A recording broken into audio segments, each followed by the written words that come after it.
ulivyo, hakuna kupinga. Bwana, ndivyo ulivyo, ndivyo ulivyo, oh, ndivyo ulivyo, hakuna kupinga. Ndivyo, ndivyo ulivyo, ndivyo ulivyo,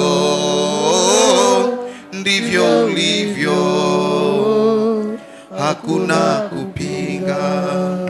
Baba Mungu, katika jina la Yesu Kristo, nanyenyekea sana uweponi mwako, Bwana wa mabwana, kwa sababu ya sauti ambayo ulinena nami, Bwana Mungu wa rehema, nami nimeshuka na kuitii. Wewe utazami kama wanadamu, wewe utazami kama tunavyotazama, lakini imekupendeza wewe kuwachagua watumishi wako hawa ili kuhudumia katika level tofauti. Ninamwombea Leonard, Roho Mtakatifu wa Bwana, jaa ndani. Ulipomchagua Musa alikuwa kigugumizi, lakini baada tu ya kumtuma kigugumizi kikaisha. Udhaifu wowote ulio ndani ya Leonard, kwa sababu ya kumchagua we chombo chako, leo unaisha. Atakuwa na nguvu na neema tofauti ya kukuimbia, ya kukuhudumia kwenye madhabahu yako.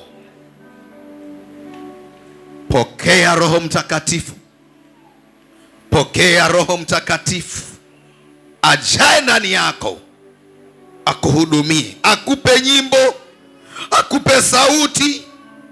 Unapomwimbia, sifa zako zifike juu na nguvu yake ikashuke na kukuhudumia. Pokea nguvu ya maombi, pokea neema ya maombi kwa jina la Yesu Kristo. Uende ukashinde nguvu zote zilizokugandamiza, uende ukazishinde kwa Roho Mtakatifu, uende ukashinde miinuko yote. Sasa na kuweka uwe juu ya mambo yote, uwe juu, ukashinde kila hali, si kwa nguvu, si kwa silaha, ni kwa Roho Mtakatifu. Pokea hiyo neema kwa jina la Yesu Kristo.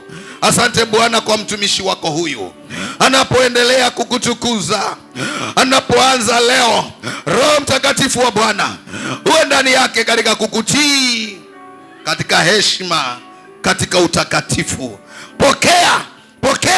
Pokea neema hiyo kwa jina la Yesu Kristo. Madhabahu ya kuhudumie kwa jina la Yesu Kristo Mwokozi. Nimenena na watu waseme amen.